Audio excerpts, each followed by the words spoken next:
सुप्रभात मेरे प्यारे बच्चों। मैं डॉक्टर दीपा द्विवेदी, प्रवक्ता हिंदी, केश कुमारी राजकीय बालिका इंटर कॉलेज सुल्तानपुर से आप सबका अपने इस वीडियो क्लास में स्वागत करती हूँ। बच्चों, पूर्व के वीडियो में हम लोगों ने महाकवि सूरदास जी द्वारा रचित भ्रमर गीत शीर्षक कविता से 6 पद तक का अध्ययन किए थे। आज के इस वीडियो में उसके आगे के पद का अध्ययन करेंगे। बच्चों, पाठ का नाम या शीर्षक है भ्रमर गीत, जिसके रचयिता हैं महाकवि सूरदास जी। संदर्भ बच्चों, आपको मैंने भाग 1 जो भ्रमर गीत का भाग 1 वीडियो बना है उसमें आपको मैंने बताया है, वहाँ से आप देखकर सुनकर अपनी कॉपी में नोट कर सकते हैं। तो पढ़ते हैं बच्चों, आज हम लोग अब 7वां पद।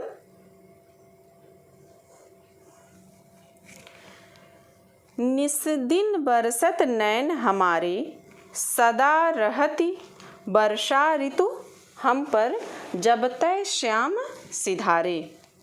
दृग अंजन रहत निसिबासर, कर कपोल भयकारे। कंचुकी पट सूखत नहीं कबहू, उर बिच बहत पनारे।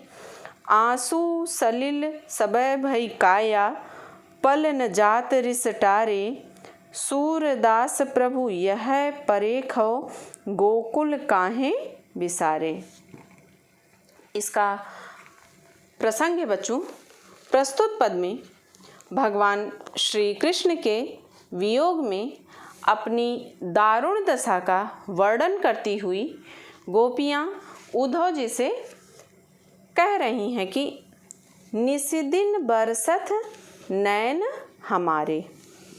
हे उद्धव जी, श्री कृष्ण के वियोग में हमारे नेत्र निस्दिन दिन रात आंसुओं के रूप में बरसते रहते हैं। सदा रहत वर्षा ऋतु हम पर, जब तय श्याम सिधारे। कह रही हैं कि श्याम अर्थात श्री कृष्ण जब से हमें छोड़कर गए हैं, सिधारे चले गए हैं। जब तय श्याम सिधारे, जब से श्री कृष्ण हमें छोड़कर चले गए हैं, तब से हम पर सदा रहती वर्षा ऋतु, हम पर सदैव वर्षा ऋतु छाई रहती है। कहते हैं कि श्याम मेघों के चले जाने पर तो वर्षा ऋतु समाप्त हो जाती है, जबकि यहाँ श्याम घन अर्थात श्री कृष्ण के चले जाने पर वर्षा ऋतु अर्थात अश्रु रूपी वर्षा छाई हुई है, और जिसके कारण दृग अंजन न रहत निसिबासर, कर कपोल भय कारे। कह रहे हैं कि इन आंसुओं के कारण मेरे दृग अर्थात नेत्रों में, अंजन अर्थात काजल, तो इन आंसुओं के कारण हमारे नेत्रों में कभी काजल ही नहीं रह पाता है। और कर कपोल भय कारे, आंसुओं के साथ बह बह कर उसने हमारे गालों को और वक्षस्थल को काला कर दिया है। कंचु की पट सूखत नहीं कबहू, उर बिच बहत पनारे। कह रही हैं कंचु की पट, हमारी चोली कभी सूख नहीं पाती है। क्यों? क्योंकि उर बिच बहत पनारे, क्योंकि हमारे हृदय के बीच में, उर बीच हृदय के बीच में, हमारे हृदय पर हमेशा आंसुओं के पनारे अर्थात आंसुओं की धाराएं बहती रहती हैं, जिसके कारण हमेशा हमारी यह चोली गीली बनी रहती है।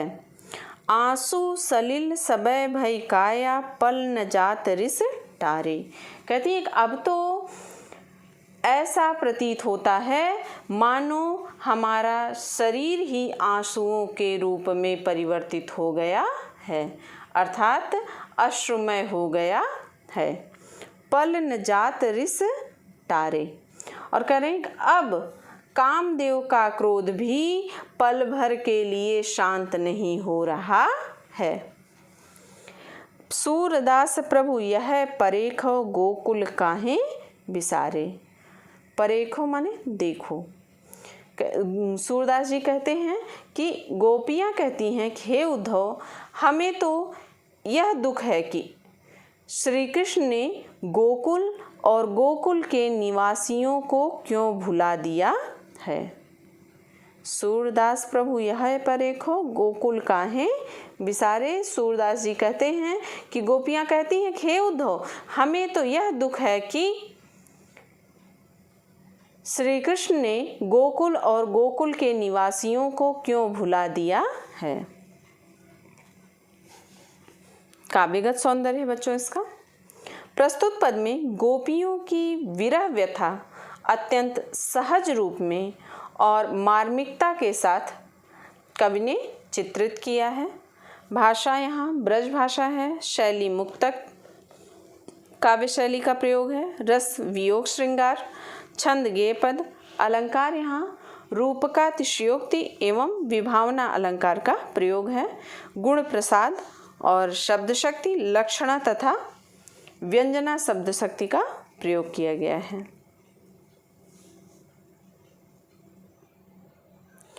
आठवां पद है बच्चों, ऊधो भली भई ब्रज आए, विधि कुलाल कीन्हे कांचे घट ते तुम आनी पकाए। रंग दीन्हो हो कान्ह सांवरे, अंग अंग चित्र बनाए, पाते गरे नैन नेह तैं, अवधि अटा पर छाए। ब्रज करि अवां जोग ईंधन करि, सुरति आन सुलगाए। फूक उसास विरह प्रजरन संग, ध्यान दरस सियराए। भरे सपूरन सकल प्रेम जल, छुअन न काहू पाए। राज काज तय गए सूर प्रभु, नंद नंदन कर लाए। इसका प्रसंग है बच्चों, प्रस्तुत पद में गोपियाँ भगवान श्री कृष्ण के प्रति अपने अनन्य प्रेम को अभिव्यक्त करते हुए कहती हैं कि उद्धव भली भई ब्रज आए। कहती हे उद्धव जी, आपने ब्रज में आकर अच्छा ही किया। विधि कुलाल कीन्हे कांचे घट, ते तुम आनी पकाए। घट माने होता है घड़ा, विधि विधाता रूपी, तो विधाता रूपी कुलाल कुम्हार ने हमारे जिन शरीर रूपी घड़ों को कच्चा बनाया था और इस कारण जिनके टूटने या गल जाने का भय था, ते तुम आनी पकाए, उन्हें तुमने आकर पका दिया। और क्या किया, रंग दीन्हो हो कान सांवरे, अंग अंग चित्र बनाए।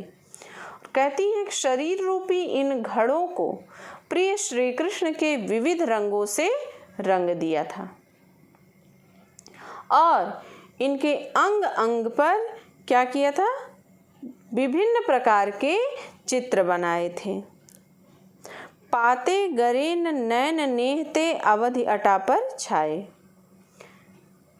गोपिकाएं कहती हैं श्री कृष्ण के मथुरा चले जाने पर ये शरीर रूपी घड़े हमारे आंसुओं के वर्षा जल से इसलिए नहीं गल पाए क्योंकि अवधि अटा पर छाए, क्योंकि इन पर अवधि रूपी अटारी छाई हुई थी। ब्रज करि अवां जोग ईंधन करि, सुरति आनी सुलगाए। कह रहे हैं कि अब आपने आकर संपूर्ण ब्रज को क्या बना दिया, आवा बना दिया है। मिट्टी का बर्तन पकाने के लिए किसकी आवश्यकता होती है, आवा की आवश्यकता होती है।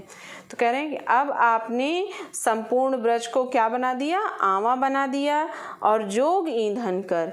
और उस आवा में ईंधन क्या लगाया, उस आवा में योग की चर्चा रूपी ईंधन को रखा और सुरति आन सुलगाए और श्री कृष्ण की स्मृति रूपी आग को सुलगा दिया। फूक उसास बिरह प्रजरन संग ध्यान दरस सियराए। प्रजरन माने होता है लपटें और सियराए माने होता है शीतल किया।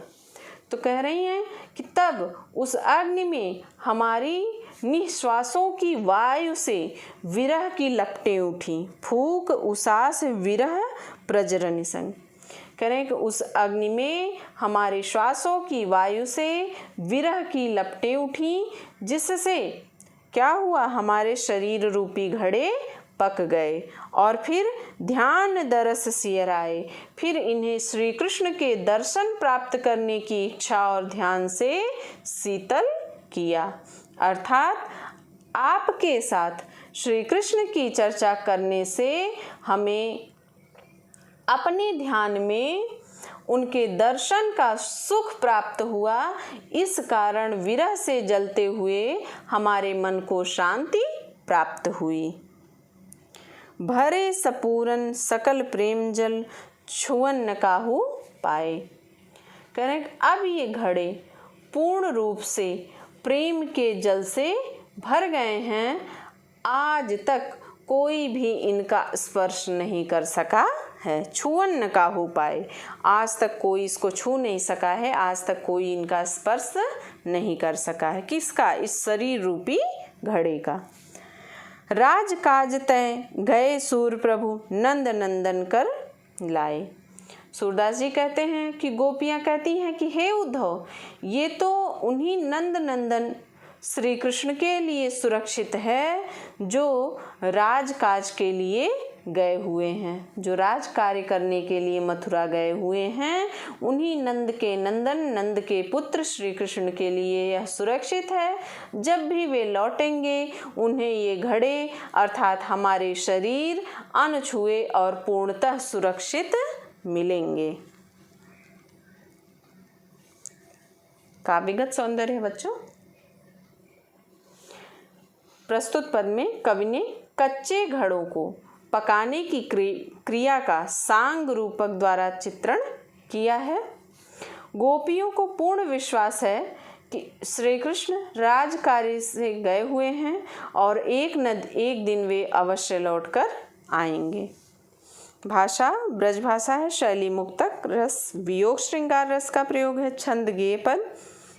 अलंकार यहाँ अनुप्रास, श्लेष एवं सांग रूपक अलंकार है। गुण प्रसाद एवं माधुर्य, शब्द शक्ति, व्यंजना। 9वां पद है बच्चों, इस पाठ का यह अंतिम पद है। अखियाँ हरि दर्शन की भूखी, कैसे रहती रूप रस रांची, ये बतियाँ सुन रूखी। अवधि गनत एकटक मग जोवत, तब इतनो नहीं झूठी। अब यह जोग संदेशो सुनि सुनि, अति अकुलानी दुखी। बारक वह मुख आनि दिखावहु, दुहि पै पिबत पतूखी। सूर सुकत हठ नाव चलावत, ये सरिता हैं सूखी। इसका प्रसंग है बच्चों। प्रस्तुत पद में कवि ने गोपियों की श्री कृष्ण भक्ति का भावात्मक स्वरूप प्रस्तुत किया है। उद्धव जी निर्गुण ईश्वर की भक्ति एवं योग की बातें करते हैं, जिन्हें सुनकर गोपियाँ कहती हैं कि उनकी योग की नीरस चर्चा से वे नहीं सुनना चाहती हैं, क्योंकि उन्हें श्री कृष्ण के दर्शनों की लालसा है, जिनके बिना उनके नेत्र प्यासे हैं। गोपियाँ उद्धव से कहती हैं, अखियाँ हरि दर्शन की भूखी। हे उद्धव जी, हमारी आँखें श्री कृष्ण के दर्शन के लिए व्याकुल हैं। कैसे रहती रूप रस रांची, ये बतियाँ सुनी रूखी। रूप रस रांची का अर्थ होता है रूप के रस में पगी हुई। तो कहते हैं ये श्री कृष्ण के प्रेम और रूप में पगी हुई हैं। ये बतियाँ सुन रूखी, ये तुम्हारी नीरस बातें सुन कर के ये धैर्य कैसे धारण करें।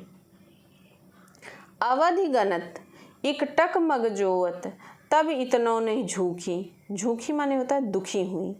कहती कि जब ये आँखें श्री कृष्ण के लौट कर आने की अवधि का, समय का एक एक दिन गिनती हुई, टकटकी बांधे रास्ते की ओर देखकर प्रतीक्षा करती थी, उस समय भी इतनी अधिक दुखी नहीं हुई थी।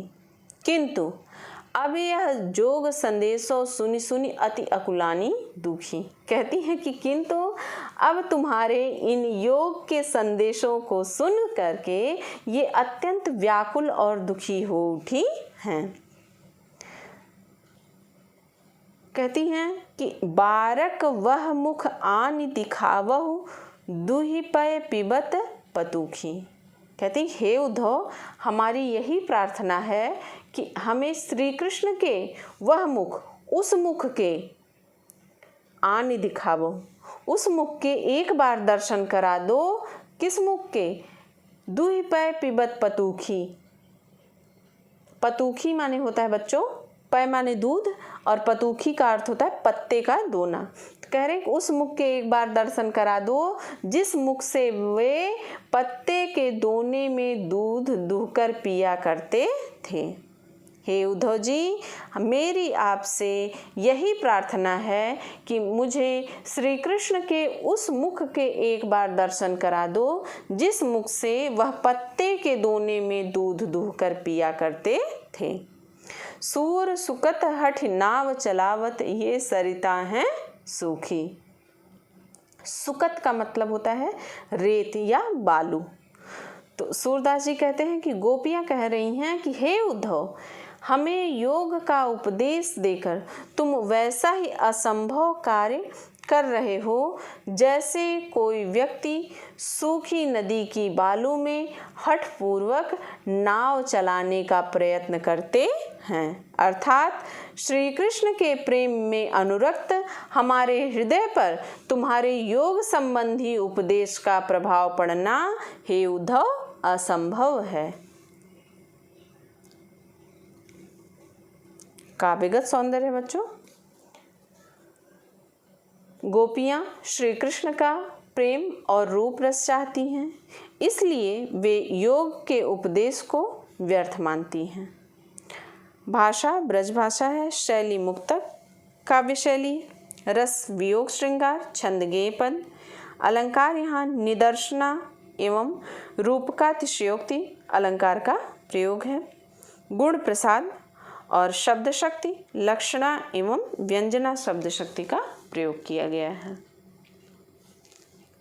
बच्चों, आज इस वीडियो के अंतर्गत हम लोगों ने महाकवि सूरदास जी द्वारा रचित भ्रमर गीत शीर्षक कविता से पद संख्या 7 से 9 तक का अध्ययन किए हैं और यहीं पर यह पाठ पूर्ण भी होता है। उम्मीद करती हूँ आपको अच्छे से समझ में भी आया होगा। मिलते हैं बच्चों अब एक नए पाठ के साथ अगले वीडियो में। धन्यवाद।